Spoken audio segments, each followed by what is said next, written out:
교수님 오랜만입니다. 혁신될 국가. 네. 이게 벌써 2년이 지나가지고 이제 좀 서서히 자리를 잡아가고 있는 것 같은 느낌이 드는데, 네.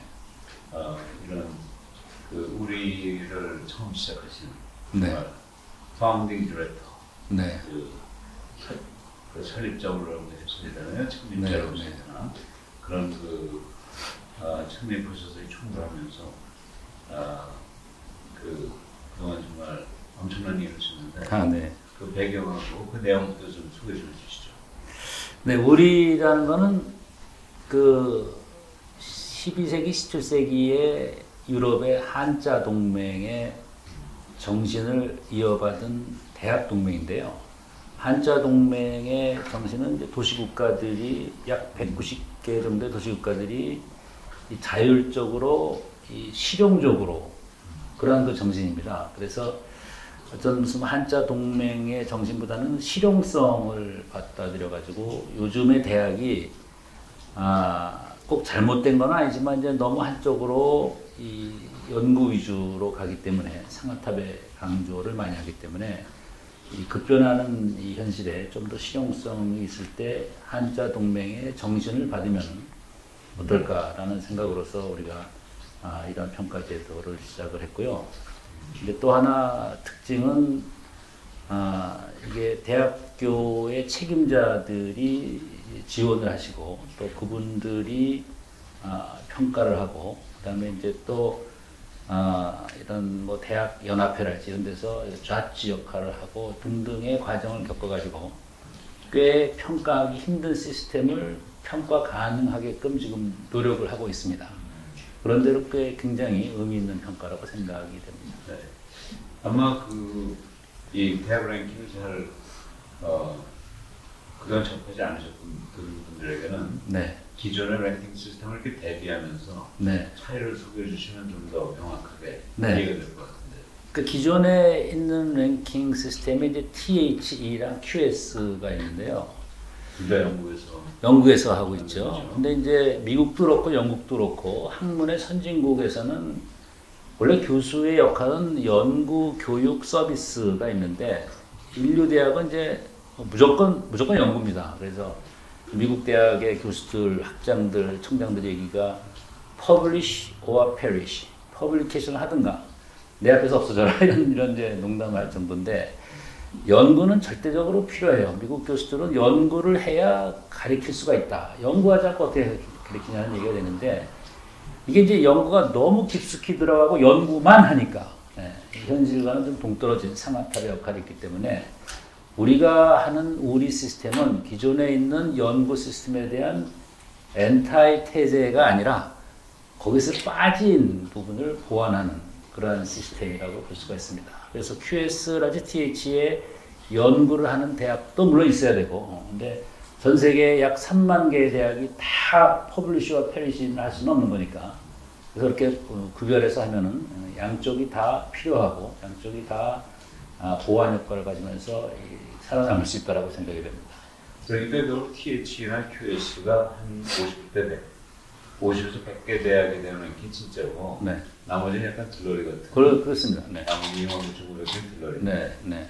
그러니까 그럼 지금 우리 문 교수가 주도하신 우리, 네. 그거는 오히려 그 29,900개의 가 하고 있는 역할에 대해서 긍정적으로 인정을 하고 그걸 평가하겠다 이런 식으로. 네, 그렇습니다. 네. 거기 굉장히 중요한 시사점이 있는데요.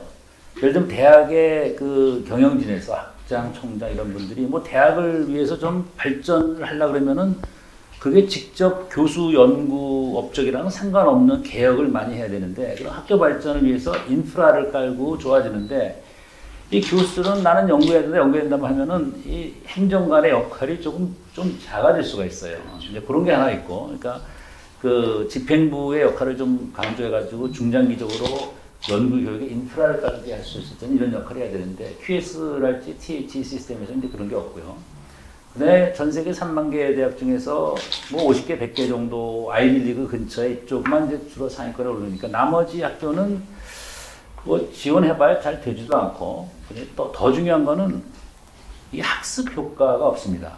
멀리 갈 것 없이 한국의 교육부를 봐도 네. 우리나라 대학들을 QSTH 가지고 평가가 있다고 그러고 있거든요. 네.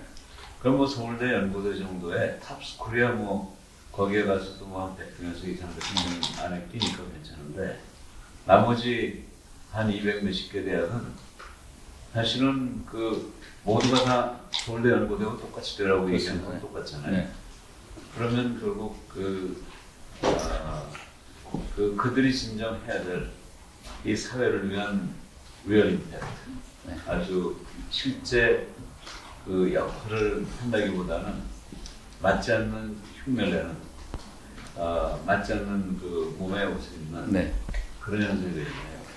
그것도 그렇고요. 조금 다른 각도에서 보면은 책임 회피하려는 경향이 있는 것 같습니다. 이게 무슨 말이냐면요. 계량화를 정확히 해야 내가 책임이 없어지는데 적절히 이것을 정성 지표로 해가지고 뭐 리얼 임팩트 집어넣으면은 그 담당자가 나중에 책임을 추궁을 당할 수가 있어요.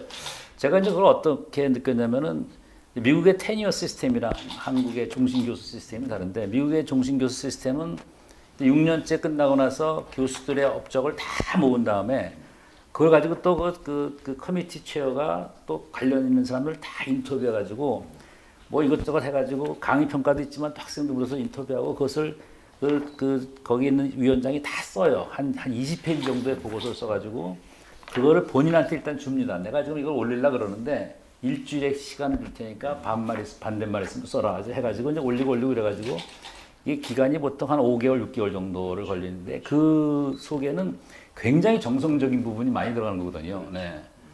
근데 우리나라에서 만약에 그렇게 했다 그러면은 아무리 잘하더라도 이게 뭐 말이 많을 거예요. 지금 뭐 하는데 대학이 떨어졌다 그러면 가만히 있겠습니까? 네. 그래서 이것을 옛날에는 우리가 이것도 안 하고 아무것도 안 했었는데 지금은 너무 정량화해가지고 정량화의 트랩에 빠져 있는 것 같아가지고. 그러니까 QSTH가 그런 트랩에 빠져 있다 이 네, 말씀인가요? 네. 그것도 그렇고 그것을 기본으로 해서 대학 교육부에서 대학을 평가하든가 학교에서 교수 테니어 심사를 하더라도 너무 계량적인 것만 네. 요건 몇 점 그래야지 몇 점 이상은 된다 이렇게 얘기를 하니까 우리 문 교수께서는 우리를 가지고 대학을 평가할 때 네.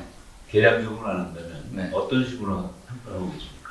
그러니까 계량적이라는 무슨 건 자료를 수집하고 그렇죠. 네. 네. 그걸 어떻게 평가하는지.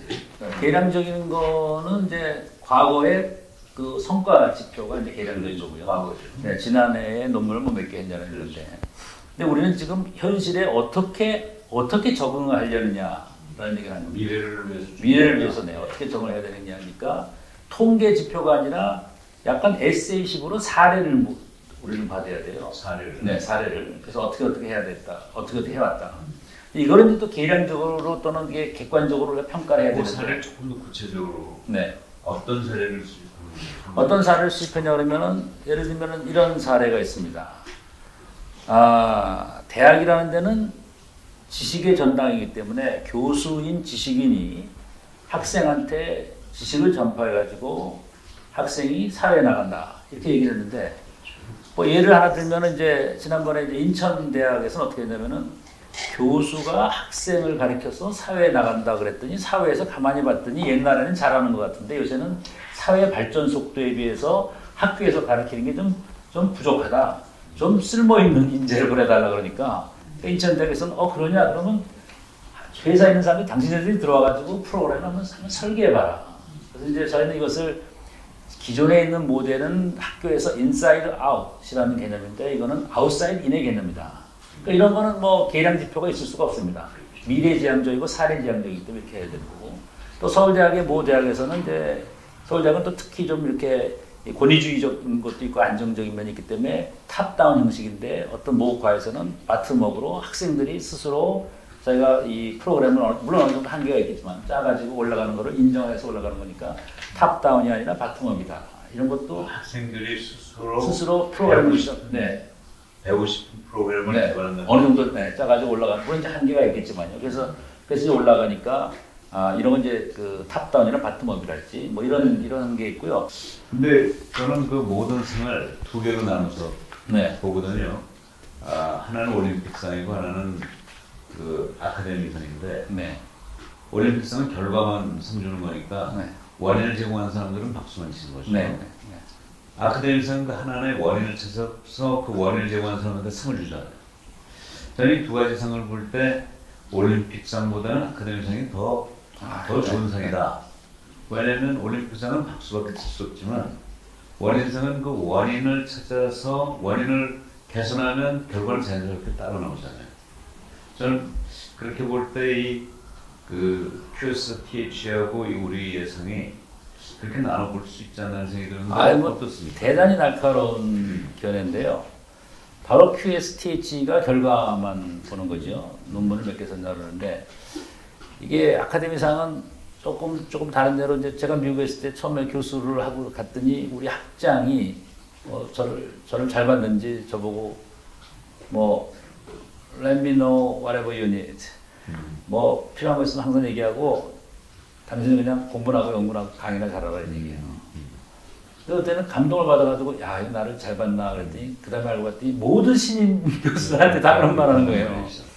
그러니까 거기서 만약에 교수들이 업적이 좋으면 학장한테도 크레딧이 가야 되는데 여기는 안 하잖아요. 이제 또 하나는 그 학장의 비서가 이렇게 우리나라처럼 이렇게 무슨 뭐 젊고 발랄한 그런 사람이 아니고 나이가 한 50대쯤 되는 중년 그 부인이에요. 그렇죠.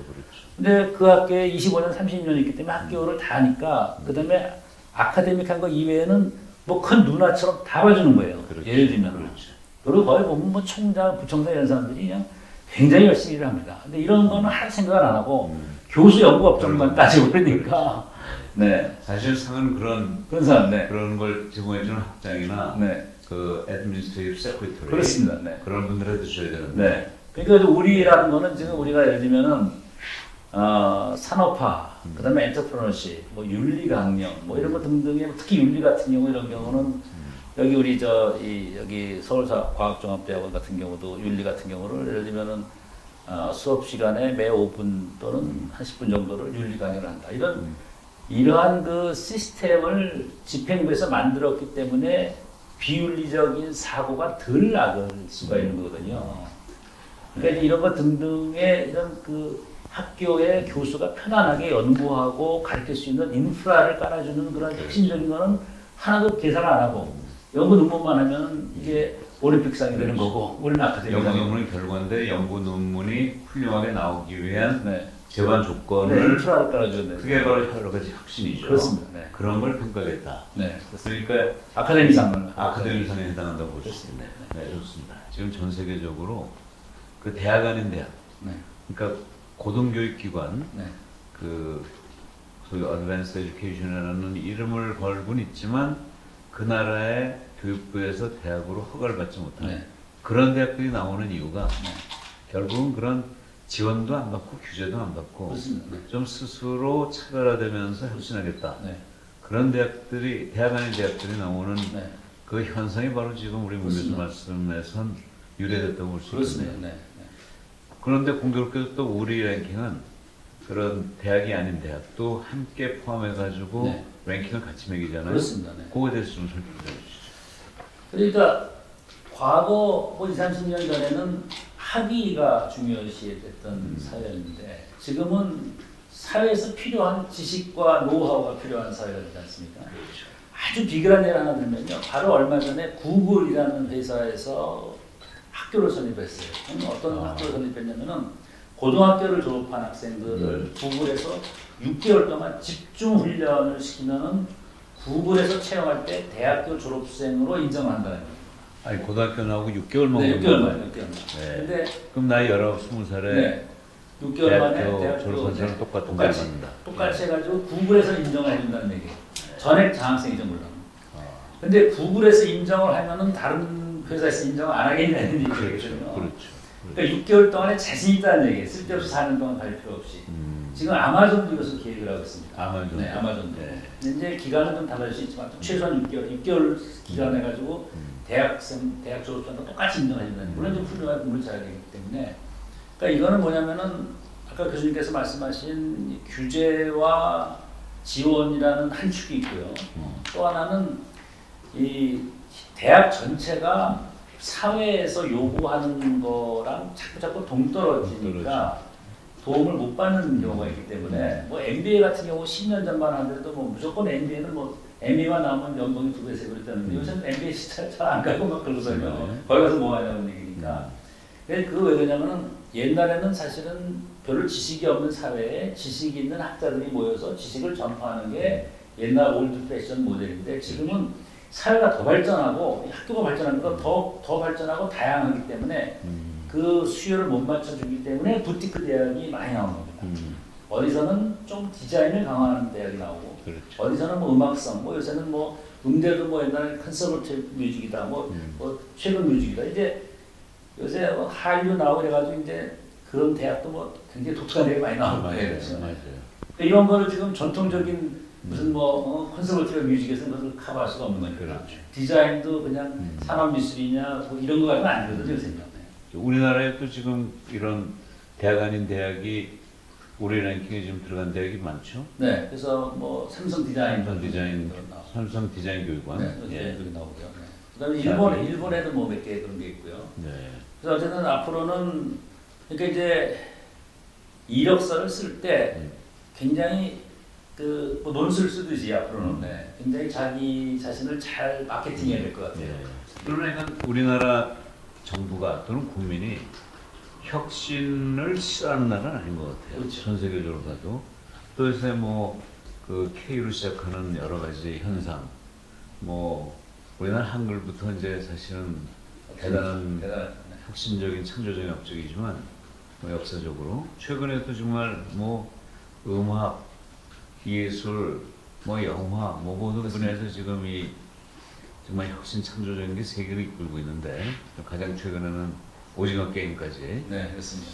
교육부에 있는 분이라고 이런 걸 싫어할 리가 없다면 사실 이제 K 교육, 정말 교육으로 세계를 선도할 수 있는 특히 대학 교육으로 그러한 그 노력을 우리나라 교육부가 못할 거라고 이렇게 단언할 필요도 없지 않을까요?